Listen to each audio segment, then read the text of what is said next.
for people's mind, not for the money perspective, but for the financial perspective and mindset perspective. तो वहाँ पे उसको कैसे resolve करना चाहिए और उसको कैसे डिसॉल्व करना चाहिए, ये सारी चीजें हम करते हैं. Financial planning right is important for financial success, ये सबको पता है राइट.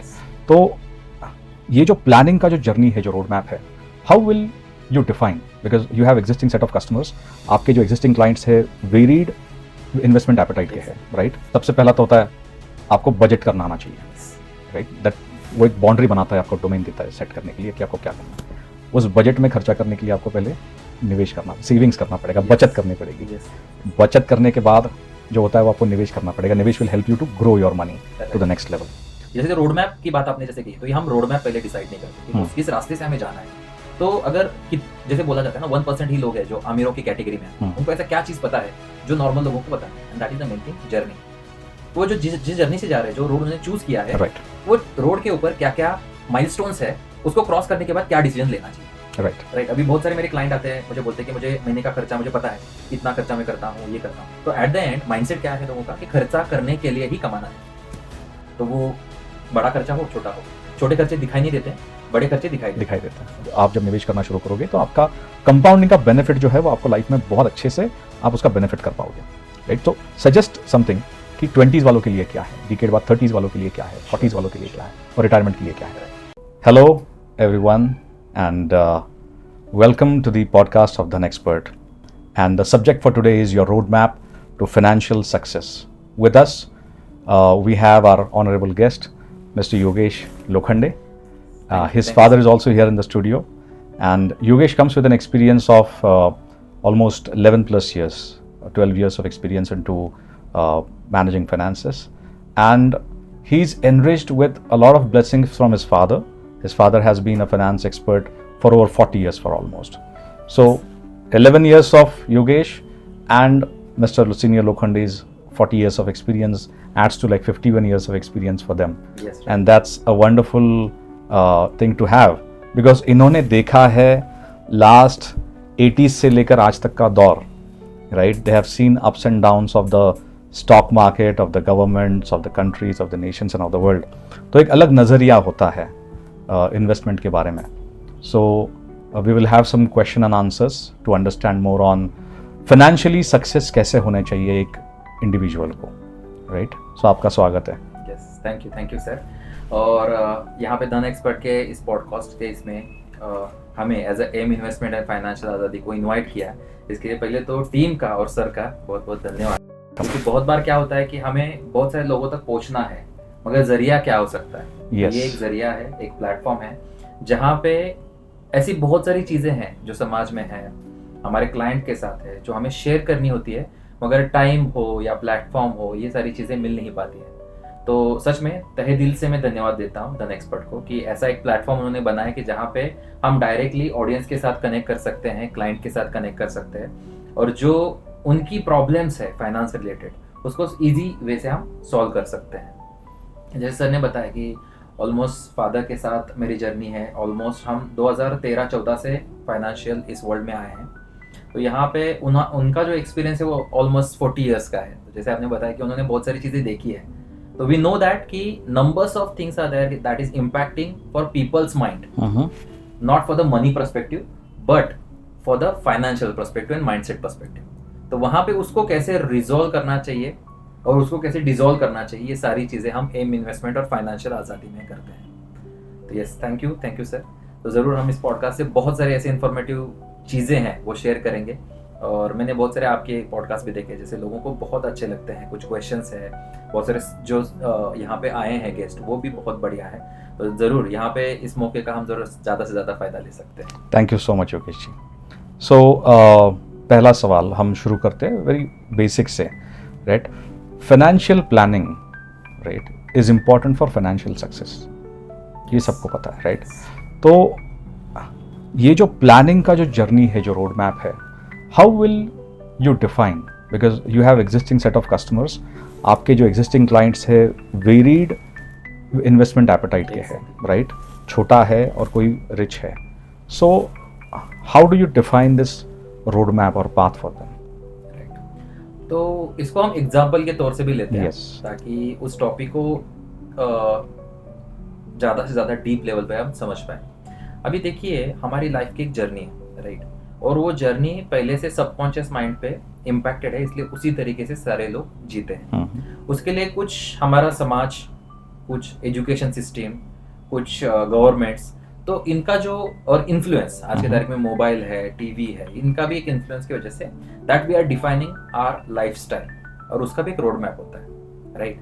तो अगर तय करते हैं कि एक छोटी सी जर्नी के लिए हम शुरुआत करते हैं, यहाँ से मुंबई जाना है, पूना से मुंबई जाना है, तो हमारे पास ऑप्शन बहुत सारे हैं कि हम क्या कर सकते हैं। कैब ले सकते हैं, रेलवे से जा सकते हैं, प्लेन से जा सकते हैं, या फिर खुद की कार लेकर जा सकते हैं। अब ये डिफाइन कैसे होता है कि कौन सा व्हीकल चूज करना है? करेक्ट। एक पहली चीज है डेस्टिनेशन, कहाँ पे पहुंचना है। दूसरी होती है टाइम, कब तक पहुंचना है। और तीसरी चीज कि कितना इंपॉर्टेंट है वहां पे जाना, क्योंकि वो अगर ये तीनों चीजें जब मिसिंग है ना, तो आप कभी भी सुबह उठकर निकल जाएंगे या फिर दोपहर को निकल जाएंगे। If you don't have the goal beyond the goal, वहां पे पहुंचने का आपके पास अगर पर्पस ही नहीं है, सिर्फ जाना है ये पता है, अगर पर्पस पता नहीं है तो you can not reach there on time. Correct. क्योंकि टाइम, गोल और डिस्टेंस ये डिफाइन करेगा आपकी स्पीड। सिंपल। तो लाइफ में ये जो चीज है ना, ये हर वक्त हम कर रहे हैं, राइट, हर चीज के साथ कर रहे हैं। खाने के साथ हो, बच्चे की एजुकेशन के साथ हो, कि उसको अगर मुझे बड़ा कुछ इंजीनियर बनाना है, डॉक्टर बनाना है, on that basis we are creating, उसको इस स्कूल में भेजना है, राइट, या फिर उसको इस तरीके से हमें कुछ गाइड करना पड़ेगा, कुछ ट्यूशंस लगानी पड़ेगी। ये सारी चीजें हम कर रहे हैं। डॉक्टर के पास जाना, क्यों? बीमार है, राइट। ये सारी चीजें हमें सिखाई गई है, आइदर इन्फ्लुएंस या फिर पेरेंटल वे से। मगर जो सबसे इंपॉर्टेंट मिसिंग चीज है इस जर्नी में, वो है एजुकेशन इन फाइनेंस। क्योंकि फाइनेंस की जर्नी में आप एमबीए तक जाने के बाद भी पर्सनल फाइनेंस नहीं सिखाया जाता। पर्सनल फाइनेंस एब्सोल्युटली बहुत सारी चीजें हैं जो डेप में है, जिसमें बजटिंग है, उसके बाद कैश फ्लो है, मनी मैनेजमेंट है, फैमिली के लिए जो, जैसे अगर लड़का है तो उसके एजुकेशन के लिए कितना पैसा लगना चाहिए, अगर लड़की है तो शादी के लिए कितना पैसा लगना चाहिए। ऐसे बहुत सारे एस्पेक्ट है जो हमें सिखाए नहीं जाते हैं, और वही इंपॉर्टेंट चीजों के लिए हम कमा रहे हैं आज की तारीख। एग्जैक्टली। सबसे पहला तो होता है आपको बजट करना आना चाहिए, राइट। दैट वो एक बाउंड्री बनाता है, आपको डोमेन देता है सेट करने के लिए कि आपको क्या करना है। उस बजट में खर्चा करने के लिए आपको पहले निवेश करना, सेविंग्स करना पड़ेगा, बचत करनी पड़ेगी। बचत करने के बाद जो होता है वो आपको निवेश करना पड़ेगा। निवेश will help you to grow your money to the next level. और इन सबको फिर अपने को प्रोटेक्ट करना होता है, right. Then you have to protect your wealth as well. So various stages. तो आप इस जर्नी के सारे स्टेजेस बताइए कि at which stage you should start budgeting, when you should start budgeting, because ये सब स्कूल में पढ़ाना चाहिए लेकिन हो नहीं रहा है, राइट। मैं तो सीखा माँ को देख के, राइट। हर महीने की जो डायरी लिखी जाती थी, राइट, किराना ग्रोसरी जो आ रहा था उसका बजट, छोटी छोटी चीज़ों का बजट होता था, और उस बजट को देख के फिर हम सीख गए। और यहाँ से शुरुआत होती है, मगर होता क्या बताएं, उसमें ही अटक जाते हैं बहुत सारे लोग। जैसे रोड मैप की बात आपने जैसे की, तो ये हम रोड मैप पहले डिसाइड नहीं करते कि किस रास्ते से हमें जाना है। तो अगर जैसे बोला जाता है ना, 1% ही लोग हैं जो अमीरों की कैटेगरी में आते हैं, उनको ऐसा क्या चीज पता है जो नॉर्मल लोगों को पता नहीं, and that is the main thing, journey. वो जो जिस जर्नी से जा रहे हैं, जो रोड उन्होंने चूज किया है, राइट, वो रोड के ऊपर क्या क्या माइलस्टोन्स है, उसको क्रॉस करने के बाद क्या डिसीजन लेना चाहिए, राइट। अभी बहुत सारे मेरे क्लाइंट आते हैं, मुझे बोलते हैं कि मुझे महीने का खर्चा मुझे पता है, इतना खर्चा मैं करता हूँ, ये करता हूँ। तो एट द एंड माइंडसेट क्या है लोगों का कि खर्चा करने के लिए ही कमाना है। एग्जैक्टली, खर्चा करने के लिए ही कमाना है, राइट। तो वो बड़ा खर्चा हो, छोटा हो, छोटे खर्चे दिखाई नहीं देते, बड़े खर्चे दिखाई देते हैं। मगर एट द एंड क्या होता है कि जैसे एक एग्जांपल में मैं हमेशा देता हूँ मेरे वर्कशॉप में, कि आपके पास एक बड़ी जो बकेट रहती है, बड़ी बकेट रहती है, तो उसमें आप पानी तो डाल रहे हैं, तो आप क्या करते हो, जैसे पानी डाल रहे हैं तो उसमें आप होल करते जा रहे हो हर तरीके की। वो एक इसका सब्सक्रिप्शन ले लिया, EMI ले लिया, पर्सनल लोन ले लिया, ऐसे बहुत सारे जब होल करते तो क्या होता है, आप कितना भी पैसा उसमें डालो वो इरोड होने वाला है। Exactly, right. और उसमें फिर दो बड़े होल तो है ही, एक तो आपका इन्फ्लेशन का, महंगाई, जिसमें लोगों को पता ही नहीं कि प्रोडक्ट वाइज कितनी चीजें महंगी होती जा रही है, वो डिफॉल्ट होल होता है, राइट, डिफॉल्ट होल है। और दूसरा एक डिफॉल्ट बड़ा होल है, वो है टैक्सेशन का, यस, राइट। तो ये होल्स को पैच करने का काम जो है वो आता है एक डिस्ट्रीब्यूटर का, एक प्लानर का, जिसको ये सारी चीजें पता है लाइफ के बारे में। Money is not about, investment is not about money, it's only about the mindset. कि जैसे आपका, जैसे एक सिस्टम बताया जाती है हमारे वर्कशॉप में जिसको बोलते हैं कि B is equal to R, that is believe is equal to result।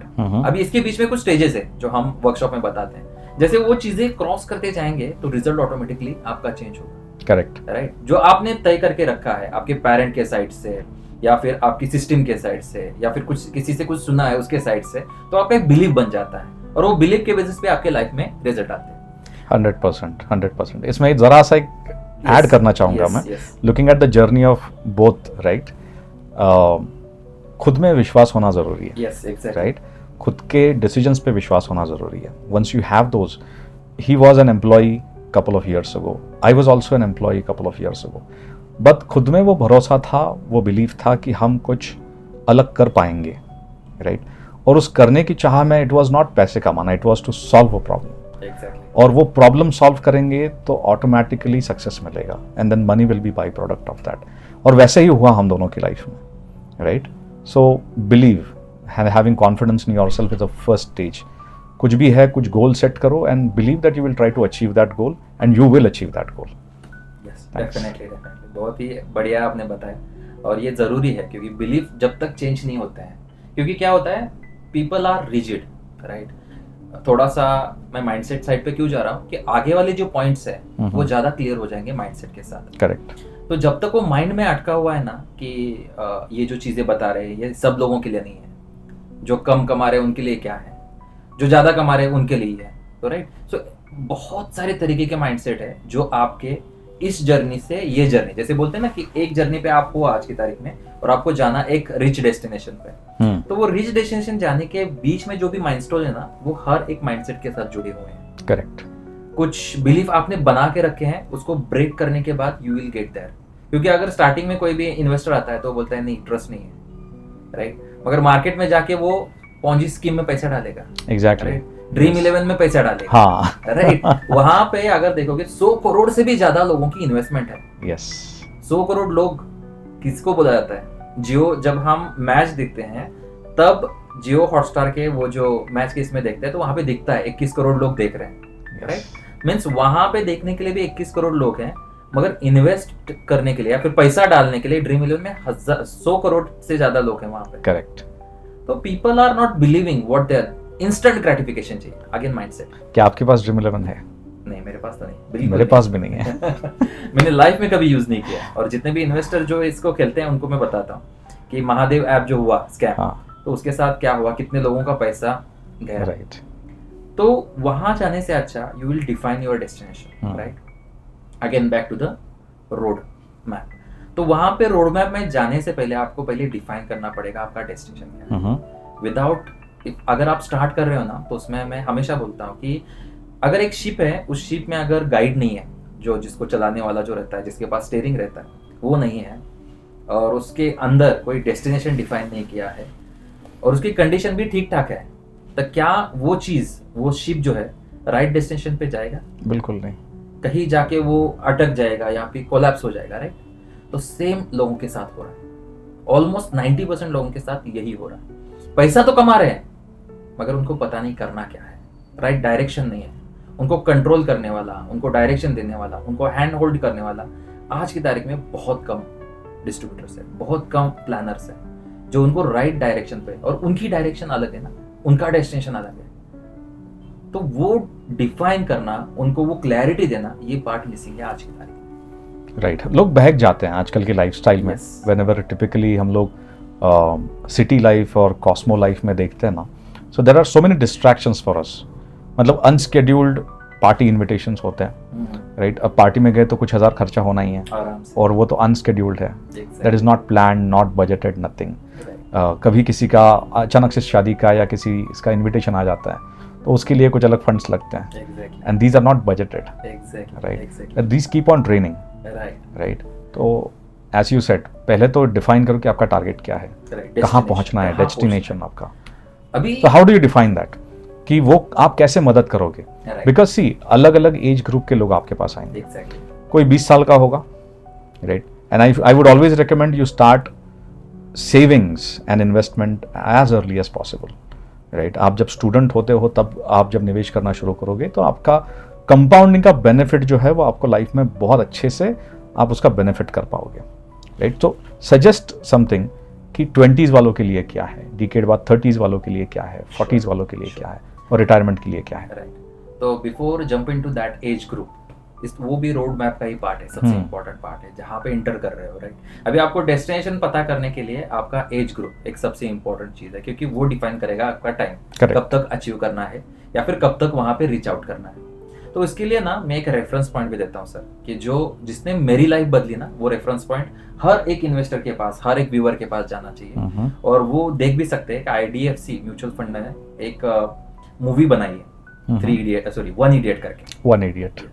तो वहां पे दिखाया गया क्या है कि बहुत सारे लोगों का एक माइंडसेट बनता है, कैन बिलीव, राइट, माइंडसेट, कि मैं पहले जॉब लगूंगा तो उसके बाद मेरे पास पैसा आएगा, देन आई कैन स्टार्ट, पहला बिलीफ आ जाता है। दूसरा कि जैसे जॉब में आते इंस्टेंटली मैं अगर करूंगा तो मैं लाइफ एंजॉय कब करूंगा, अभी तक तो मैं माँ बाप के पैसों के ऊपर ही सारी चीजें कर रहा था, उनके पैसे आते थे तो मैं उतना एंजॉय नहीं कर पाता था। तो पहले मुझे खर्चा करना है, yes. मुझे वर्ल्ड घूमना है, ये करना है, वो करना है, ये लेना है, आईफोन लेना है, लैपटॉप लेना है, कार लेना है, बाइक लेना है।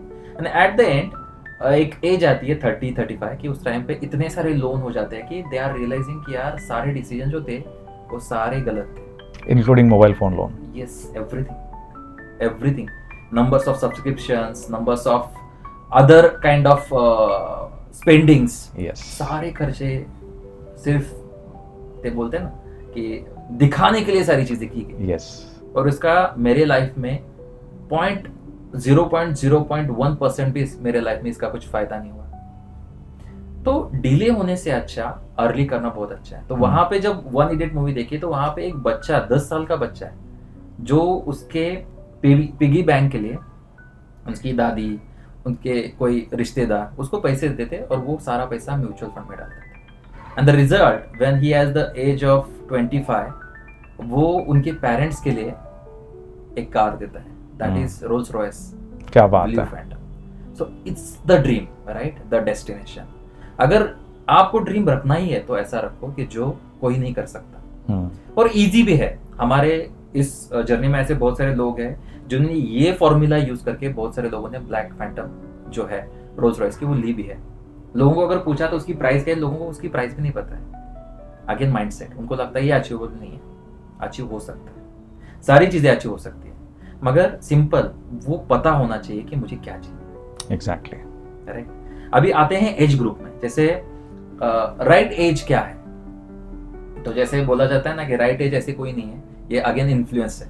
Exactly, yes. तो मेरे पास ऐसे भी इन्वेस्टर है कि जिनका जैसे ही उनके बच्चे पैदा होते हैं तो I request them to create a PAN card for that kids. उनको ऐसा लगता है कि पैन कार्ड अगर कमा रहे हैं तो ही उनको ले सकते हैं। yes, वो एक ऐसा जरूरी नहीं है। You can also invest as a part of your kids. तो वहां पे जिनका 1 साल से पहले ही इन्वेस्टमेंट उन्होंने चालू किया बच्चों के, व्हेन, और उनका ड्रीम क्या है, जब मेरा बच्चा 25 साल का होगा, he is not doing a job, he start his own venture. Correct. तो उस वेंचर के लिए मैं 50 करोड़ आराम से कर सकता हूँ, क्योंकि बच्चा अभी एज 0 से है, right. So that investment become the empire for his kids and for him. Correct. तो ये विजन नहीं है, राइट। तो एज ग्रुप ये एक, जैसे बोला जाता है ना कि एक संकल्पना है कि भाई जैसे हम डॉक्टर के पास जाएंगे तो आपकी जो कंडीशन है उसके बेसिस पे कुछ उसको आप प्रैक्टिकली, या फिर जिसको बोलते हैं ना प्रैक्टिस के तौर पर, आपको पहले क्रॉसिंग दी जाएगी। Correct, correct. तो इस तरीके से what is a right age to enter? So there is no right age to enter, right? Right. It depends upon शुभस्य शीघ्रम। Yes, exactly. तो और बच्चा जब पैदा मन होने के साथ भी चालू कर सकते हैं, या फिर अगर थोड़ा डिले भी हुआ है तो भी चालू कर सकते हैं। बहुत सारे लोगों के साथ होता क्या है कि ऑलरेडी मुझे एट द एज ऑफ 45-55 ऐसे भी बहुत सारे इन्वेस्टर आते हैं, उनको लगता है कि बहुत डिले हो गया। तो ऐसा कोई नहीं है चीज। When you are started, that is the right time.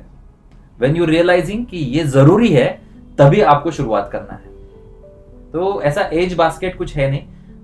Important चीज ये है कि मुझे लाइफ में क्या चाहिए, कब जाके रुकना है, ये अगर नहीं पता है तो स्पेंडिंग आपका चलता रहेगा। Exactly, where do I have to stop? Yes. So what are the common, इसमें कॉमन मिसकंसेप्शंस क्या है while investing in growing your wealth? तो इसमें सबसे इम्पोर्टेंट जो चीज़ें हैं जो देखी गई है आज, आप एक्सपीरियंस बताइए, आपके जो रियल Yes, कस्टमर yes. के जो एक्सपीरियंसेस है। तो लास्ट 10 ईयर के एक्सपीरियंस में पहली चीज़ है कि जब लोग इन्वेस्ट करना चालू करते हैं, राइट, तो उनको एक फियर फैक्टर होता है, राइट। तो आज की तारीख में कैसे कि ऐसे कोई डिस्ट्रीब्यूटर नहीं है कि जो पूरे डिटेल के साथ आपको बताए कि इसमें ये पर्टिकुलर जो भी प्रोडक्ट है, वो SIP हो, SWP हो, STP हो, AIF हो या फिर SIF हो, जो भी चीजें हैं, क्या मैं उसके लिए तैयार हूं? क्योंकि ये चीज ऐसी नहीं है कि मार्केट में किसी ने बोल दी और हमें करनी है, क्योंकि SIP तो हाइप हो गया, राइट, गवर्नमेंट भी प्रमोट कर रहे हैं, बहुत सारे लोग SIP दे रहे हैं, मगर SIP में भी कुछ एडवांस चीजें हैं, जैसे STP है। तो मेरे लिए सबसे इंपॉर्टेंट चीज, मेरे लिए, मेरे फैमिली के लिए जो पाथ है वो डिफाइन होना जरूरी है। जरा से ये SIP, STP और SWP एक शॉर्ट में बताइए व्यूअर्स Sure. के लिए। तो जैसे हमें पता है कि आज की तारीख में बैंकों ने और ये सारे लोगों ने चीजें क्रिएट करके रखी है। तो एक चीज जो है जिसको बोलते हैं RD, राइट। तो RD में क्या होता है, रिकरिंग आप पैसा डाल रहे हो। तो जब रिकरिंग डाल रहे हो तो क्या होता है कि हर मंथ एक पैसा आपका जा रहा है, उसमें इन्वेस्ट हो रहा है, सेव हो रहा है।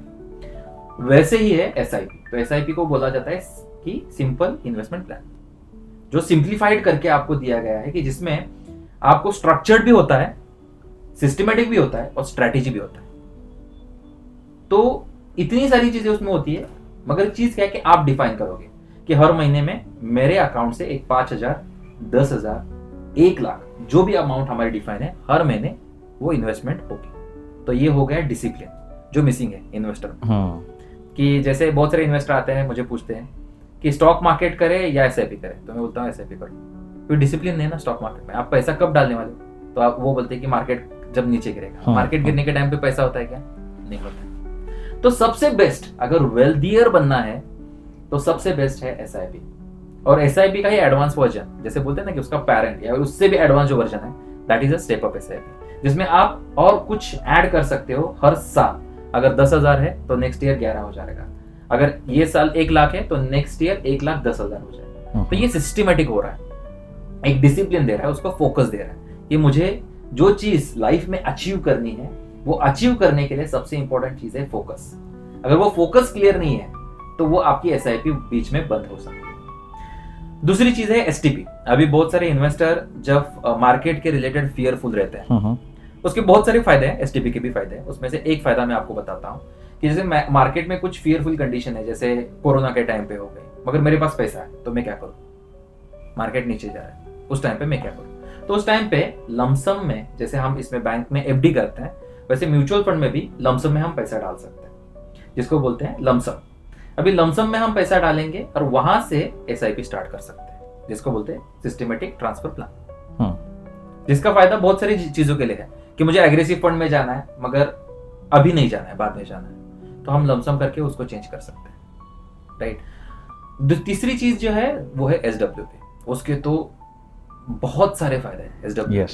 बहुत सारे, मीन्स आपके घर का किराना, आपके बच्चों की फीस, या फिर कार का EMI, या फिर घर का EMI, हर चीज को ऑटोमेट कर सकते हो और एक घर के जगह पे 2 घर ले सकते हो। जरूरी है, बहुत जरूरी है, मगर एक घर ओके है। बहुत सारे लोगों की एस्पिरेशन रहती है कि मुझे 2 घर चाहिए। मेरे हिसाब से अगर घर नहीं लिया जाए एट द एज तक 35 तो बेस्ट है, क्योंकि उसके बाद सेटल हो जाते हैं बहुत सारे। मैंने क्लाइंट की जर्नी देखी है, बहुत नजदीक से देखी है। शुरुआत में ज्यादा पैसे है, मीन्स जैसे 1 करोड़ की प्रॉपर्टी, अगर पुणे जैसे जगह पे जाएंगे तो 1 करोड़ की प्रॉपर्टी, तो वहां से अगर रेंटल इनकम भी देखा जाए, जिसको बोलते हैं ना रिटर्न की भाषा में बात करते हैं, तो SWP से हमें रिटर्न कितने मिलते हैं कि ऑलमोस्ट 6% हम निकाल सकते हैं। और पोर्टफोलियो ग्रो हो रहा है मिनिमम 50% से, 15% से पोर्टफोलियो ग्रो हो रहा है, उसमें से 6% में हर महीने का निकाल कर ले सकता हूँ। साल का 6% के हिसाब से मैं ले रहा हूँ। अगर मान लीजिए वही 1 करोड़ में प्रॉपर्टी में डालता हूँ तो मुझे कितना रेंट आएगा? एक 25,000, 20,000 इतना आएगा, राइट। अगर उस फ्लैट में होने वाले खर्चे भी आप देखोगे, जैसे GST है 7%, 1% आपका हर साल टैक्सेशन में जाता है, प्रॉपर्टी टैक्सेशन में। उसके बाद डाउन पेमेंट में आप 20% दे देते हो स्टार्टिंग में ही, और बैंक का जो EMI का इंटरेस्ट रेट रहता है वो कितना रहता है, ऑलमोस्ट 9% के आसपास, यस, राइट। अगर ये जोड़ दिया जाए तो ऑलमोस्ट आप शुरुआत में ही वहां पे 18-19% के ऊपर पैसे ऐसे ही गवर्नमेंट को दे रहे हो, एग्जैक्टली, राइट। फिर बचता क्या है? पहली तो चीज बचता क्या है हमारे पास? एक ऐसा घर बचता है जो आप बैंक से रेंट पे ले रहे हो। अभी आप रेंट में रहने के लिए बोलते हो, बहुत सारे मुझे बोलते हैं रेंट में कैसे रहे, खुद का घर चाहिए। अभी आप बैंक के रेंट पे जा रहे हो तो बैंक को आप 4 गुना ज्यादा पैसा दोगे, एग्जैक्टली, और सिंपल रेंट ही दोगे, क्योंकि अगर 6 महीने आपने रेंट नहीं दिया, वो EMI रेंट ही है, तो बैंक आपके हाथ से वो पैसे जो फ्लैट है वो निकाल लेगी, सील करके चलेगी। यस। सो जब तक आपका पूरा पैसा बैंक के पास नहीं आता तब तक वो प्रॉपर्टी आपकी नहीं है। मीन्स 20 साल आप ऐसे घर में रहोगे कि जिसका रेंट आप 4 गुना ज्यादा देकर आप वो प्रॉपर्टी ले रहे हो। करेक्ट। जिसका पैसा आपको देना था 1 करोड़, वहां पे आप 2.5 करोड़ देकर वो घर ले रहे हो। तो ये सौदा कौन सा हुआ? घाटे का सौदा हुआ कि फायदे का? Same question to the audience, Yes. Because मैं काफी साल रेंट पे रह चुका हूँ। That has been the experience. निवेश एक तो डाइवर्सिफाई होना चाहिए, Right. राइट। और सबसे हम लोग जब SIP की बात कर रहे थे ना, most of the ladies in our society, Yes. Right, ये किसी न किसी ज्वेलर के पास हमेशा जाके कुछ ना कुछ उनका SIP शुरू होता है, Yes. राइट। बट उन्हें वो पता नहीं होता है कि उसको कितना फायदा देगा, Yes. Right. How much jewellery are we going to make. आपका एक अलग पॉडकास्ट देखा मैंने, Yes, राइट, उसमें yes. आपने सोने के ऊपर काफी बात किया था, गोल्ड के ऊपर। And this is a fact कि buying a gold asset, right, उसको मेकिंग चार्जेस है, राइट, उसको 36% आप एक्स्ट्रा पे करें एग्जैक्टली गवर्नमेंट को। Buying and selling. लोगों को लगता है ये तोड़ के मैं वो बना रहे हैं, वो बना के, but there is always a gap of this 36% to 40% which goes, right, and that's a big risk. हाँ, आपको अगर उसमें इन्वेस्ट ही करना है, so there are digital options, बहुत सारे राइट। options हैं। तो डिजिटल ऑप्शंस है, तो डिजिटल ऑप्शंस में आप सेफ में रखिए, आपको ऑनलाइन दिखेगा, बढ़ रहा है तब बढ़ेगा, बेचना है तो बेच सकते हैं। यस, गोल्ड ETF है, Exactly. म्यूचुअल फंड में है, म्यूचुअल फंड गोल्ड है, सोवरेन गोल्ड बॉन्ड्स है, बॉन्ड्स है, यस। बहुत सारे ऑप्शंस हैं। मगर लोगों को क्या हुआ है कि जैसे रेस के टाइम पे जैसे हॉर्स को लगाया जाता है, हाँ, right? तो एग्जैक्टली, वो जर्नी हो गई है कि लोगों को वो पता नहीं है, वो सारे रास्ते पता नहीं है, और इन्फ्लुएंस किया जाता है, राइट। कि जैसे उस पॉडकास्ट में बताया गया है कि जो दिखता है वो खरा सोना है क्या, बात सही है, राइट। जैसे जो चमकता है वो सोना है क्या, सबसे इम्पोर्टेंट चीज। यस। तो पहले वो रियलाइज करो कि जो चीज आप बाय कर रहे हो उससे आपका फायदा हो रहा है कि सामने वाला का फायदा हो रहा है। क्योंकि मैंने ये जर्नी देखी है ना, नजदीक से देखी है।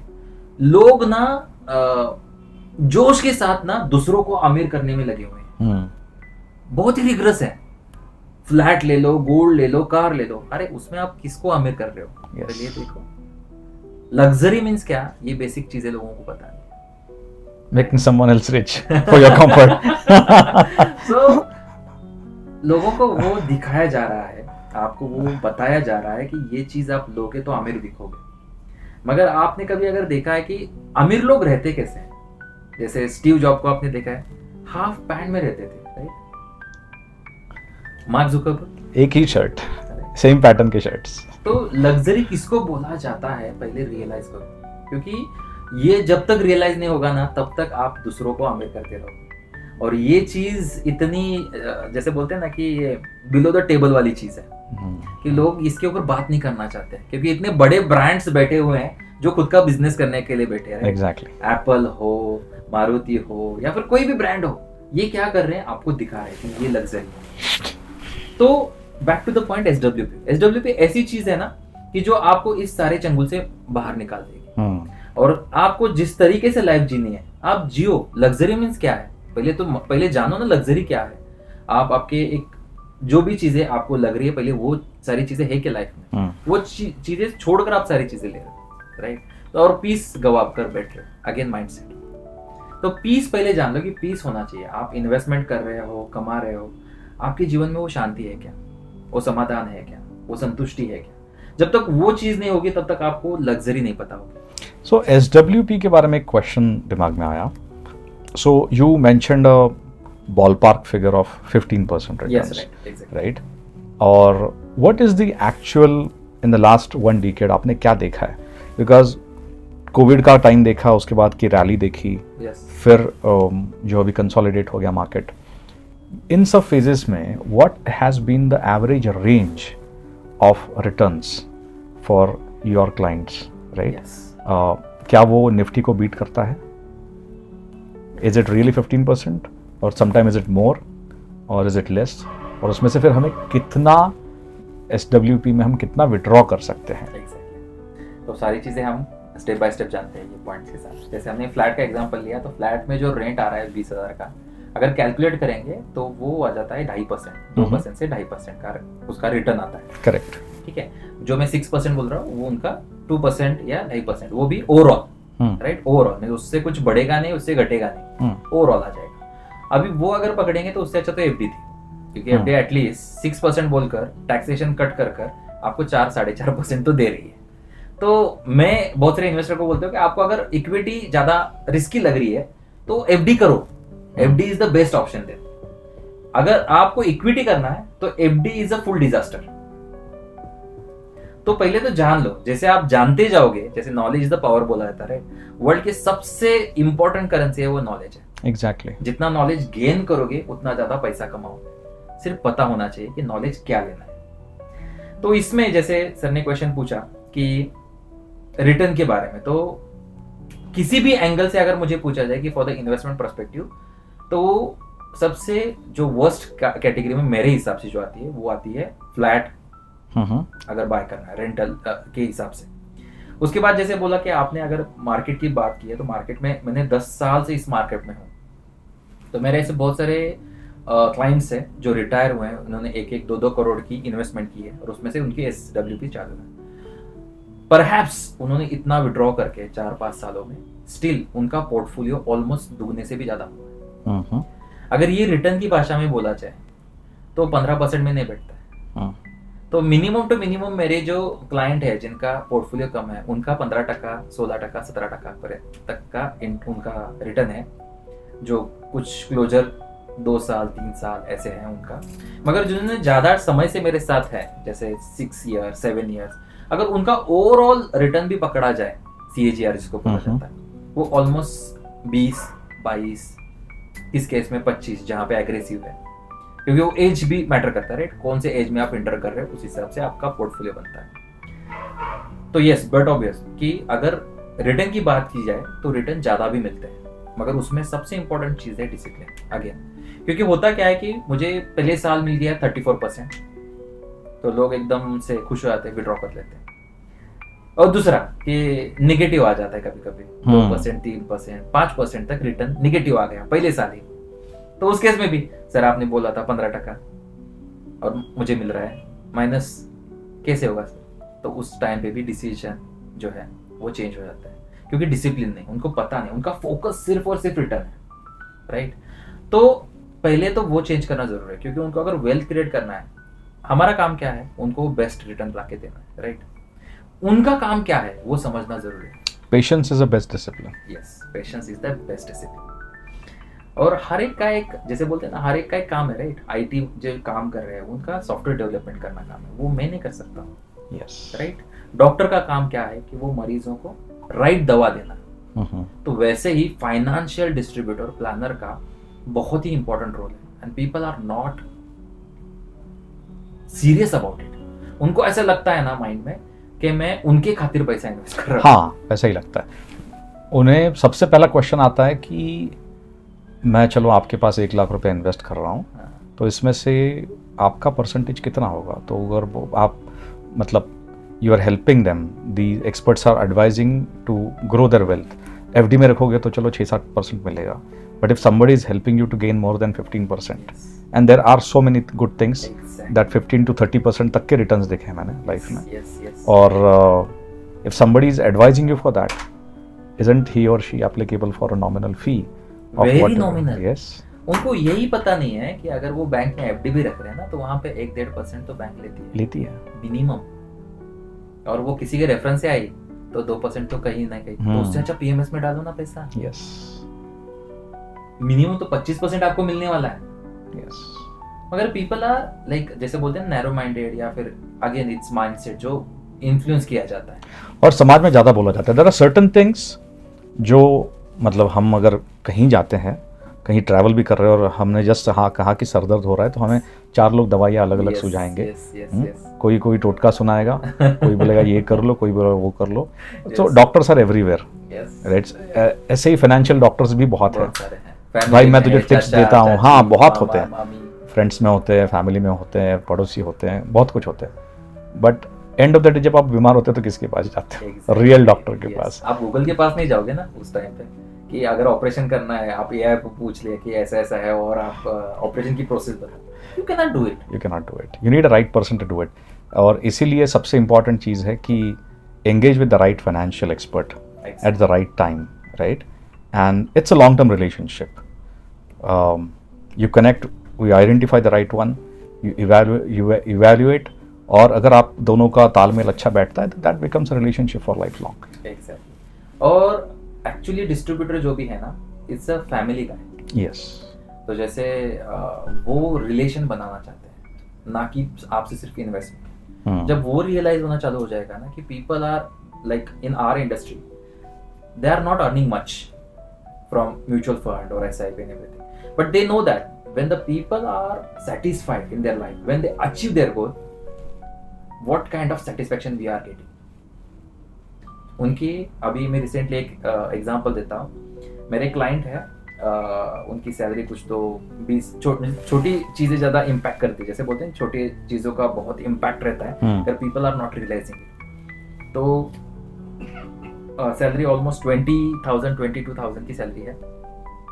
तो वो मेरे पास आए, मैंने उनको पहले पूछा आपका खर्चा क्या है। So I reduce their spending, I reduce their डेब्ट first and then started for their investment.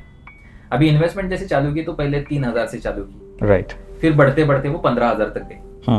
अभी आज की तारीख में जो 20,000 का उसका इनकम है, वो आज की तारीख में उसका पोर्टफोलियो ऑलमोस्ट 15 लाख के आसपास है। इन्वेस्टमेंट कितनी होगी? 7 लाख ऐसे कुछ तो इन्वेस्टमेंट रहेगी। मगर उसके शादी के लिए वो पैसा काम में आया। राइट। उसकी शादी जब हुई तो उसके लिए उसको लोन लेने की जरूरत नहीं पड़ी। उस टाइम पे उसके चेहरे पे जो स्माइल थी, उसको जो सेटिस्फैक्शन थी, और उस टाइम पे उसने जो धन्यवाद बोला, it feels good, very feels good. It's all about the satisfaction, right. Yes, that is my luxury, कि जैसे बोला जाता है ना कि अगर उसके लाइफ में गोल्स अचीव करने के लिए हमारा 1% भी काम हो गया तो बहुत अचीव कर लिया। करेक्ट। तो ये एग्जाम्पल जो है ना, ये हमेशा मैं मेरे क्लाइंट्स को देता हूँ, क्योंकि वो एक कॉर्पोरेट में काम करने वाला बंदा नहीं था। एक सिस्टम पे काम कर रहा है, एक मशीन के ऊपर काम कर रहा है, and he is achieving that his dream. उसने बोला कि मैं गांव जाके मेरा अभी घर भी बनना। राइट। तो these kind of achievement people are getting from our side, and वो सबसे बड़ी चीज है। और कुछ ऐसे भी है, जैसे मैंने बोला कि 1 CR 2 CR भी है, तो वो जब मिलते हैं तो मेरे तो नहीं पैर पड़ सकते, मगर वो मेरे पापा के पैर पड़ लेते। क्या थे आप अगर नहीं होते so it won't happen. Indeed. So हमने अभी SIP, STP, SWP की बात की। yes. इसके आगे जो नेक्स्ट आता है ना, जो हम बोल रहे थे कि लोगों के रिटर्न्स एक्सपेक्टेड होते हैं। एक साल में चलो मार्केट ने परफॉर्म नहीं किया तो शायद रिटर्न्स कम आ रहे हैं, and we discussed about the best discipline is having patience. So ये डिस्कस करने के बाद I would like to discuss monitoring our own portfolio performance, ठीक है, अगेंस्ट द बेंचमार्क्स, ठीक है, और उसको हमें रीबैलेंस पीरियोडिकली कब करना चाहिए, how often we should think about rebalancing. Right.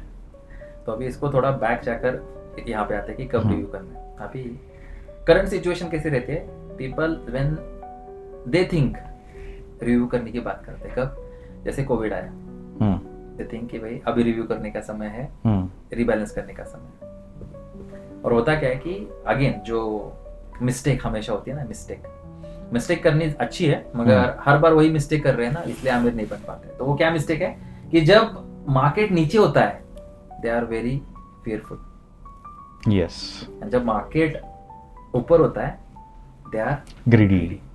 और हमारे सबसे बेस्ट सबके सर वॉरेन बफे, तो वो क्या बोलते हैं, when people are in fear you be greedy.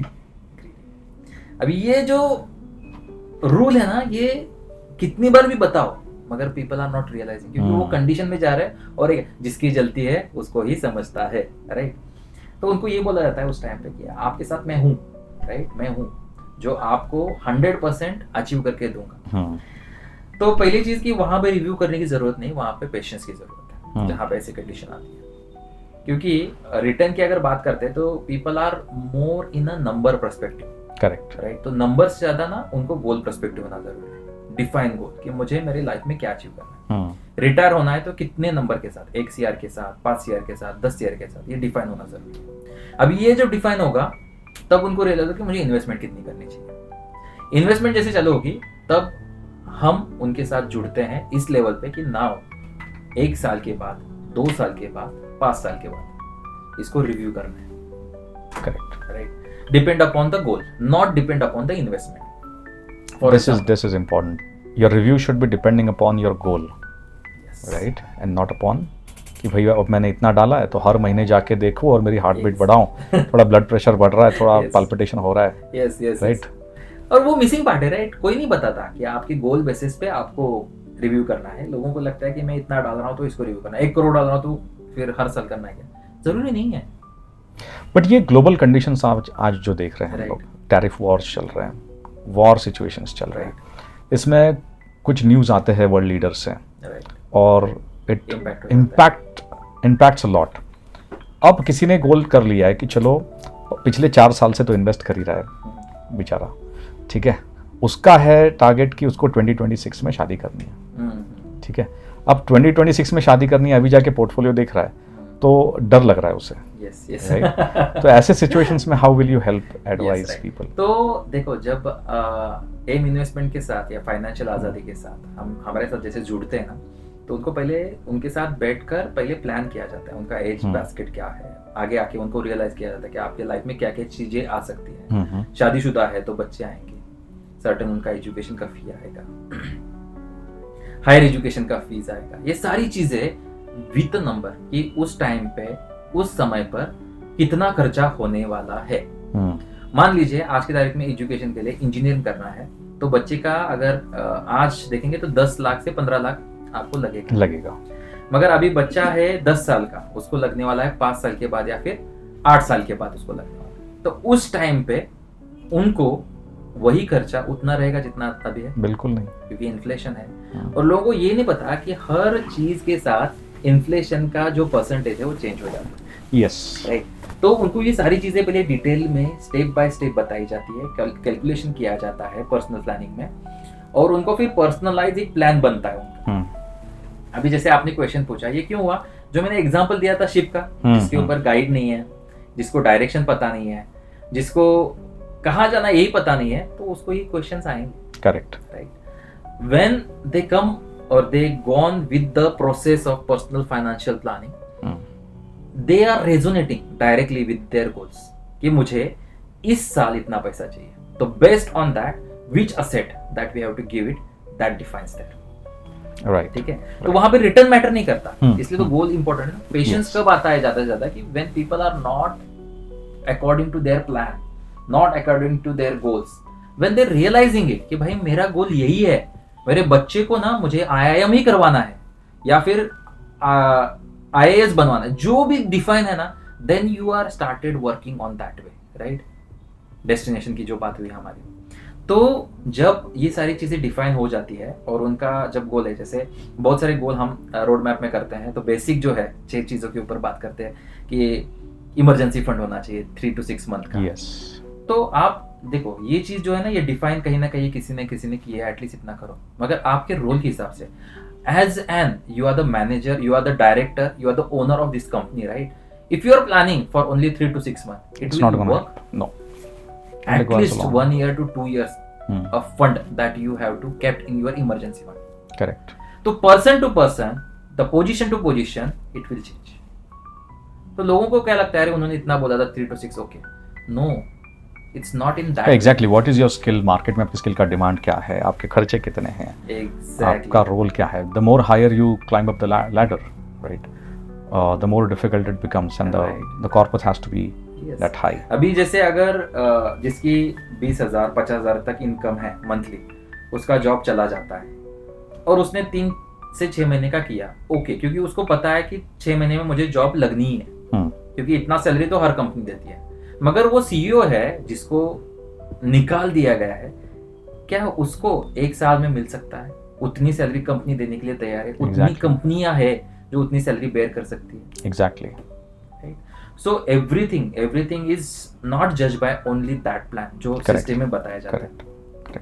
तो ये हो गया इमरजेंसी का। तो गोल बेसिस पे जैसे बोला कि जिसकी शादी है और मार्केट की कंडीशन आ जाती है कि भाई ऐसी है, तो ऐसे कंडीशन में अगर ही इज डिफाइंड कि भाई मुझे शादी ये उम्र तक करनी है, तो वो एसेट भी चेंज होगा, राइट? वो एसेट चेंज होगा। फॉर एग्जांपल उसको 2 साल में शादी करनी, तो मैं उनको एग्रेसिव या स्मॉल कैप नहीं दूंगा ना, वहां पे कुछ फंड आइदर हाइब्रिड में या फिर लिक्विड फंड में ऐसे रखूंगा कि ताकि रिटर्न भी मिले अच्छे खासे और उसका गोल भी उस टाइम पे अचीव, और ज्यादा खर्चा भी कर पाए शादी में ओवर द काउंटर। कि भाई जैसे एफडी कर लिया, एफडी से अच्छे हमारे पास कुछ प्रोडक्ट है जिसमें आप डालो, और शादी में अगर आप इस 10 लाख में करने वाले तो 15 लाख में हो जाएगी अपनी शादी आराम से। तो this is what the way that we are giving the solution to people.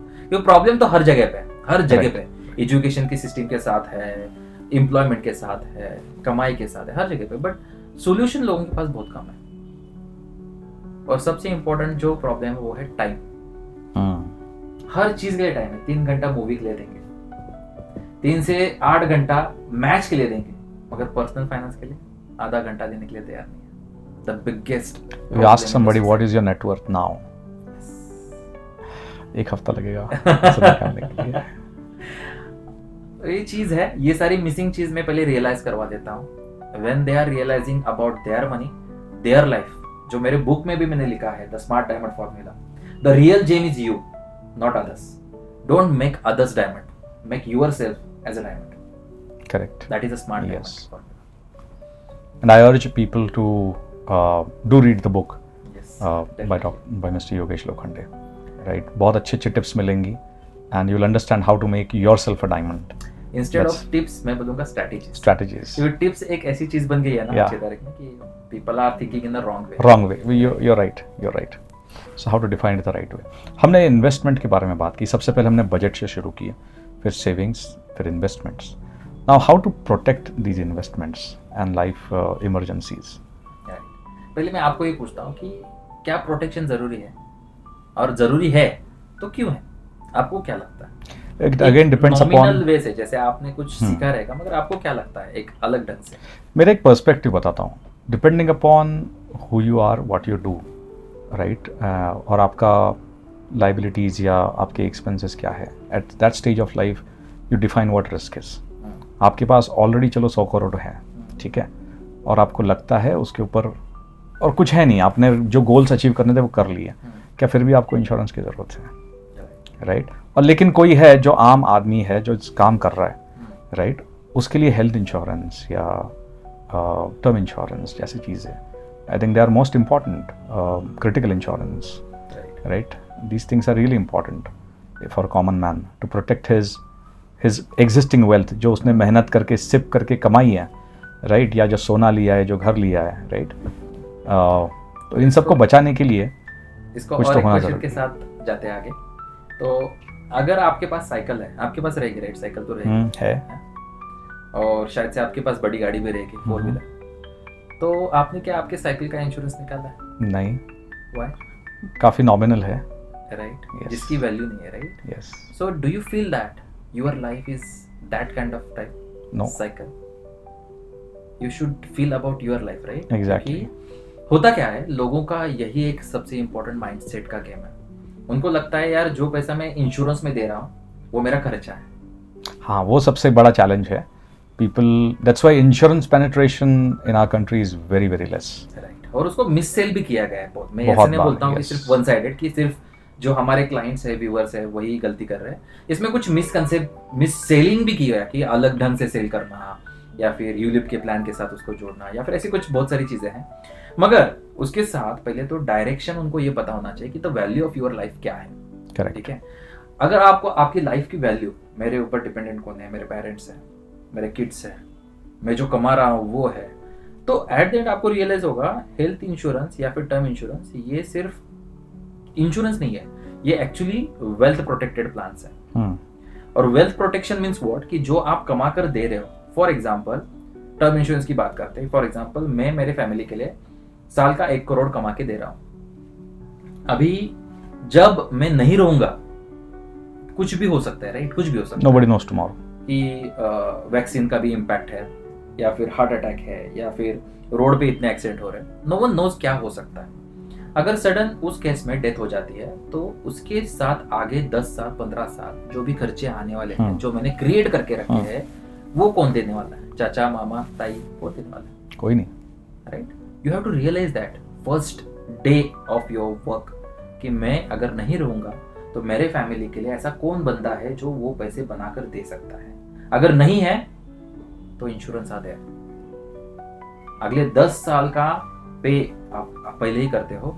One day, जैसे मैं नहीं रहूंगा, डे 1 से इंश्योरेंस कंपनी उनको पे कर सकती है वो चीजें। जो भी 1 CR में महीने का दे रहा हूँ, सॉरी साल का दे रहा हूँ, वो कंपनी हर साल देगी, ये भी उसको कर सकता है। तो ये पहले डिफाइन करो कि मेरे लाइफ की वैल्यू क्या है और ये कौन कैरी कर सकता है, मेरा रिप्लिकेट कौन बन सकता है। तो अगर कोई इंसान नहीं बन सकता है तो सिस्टम को बनाओ, दैट सिस्टम इज इंश्योरेंस।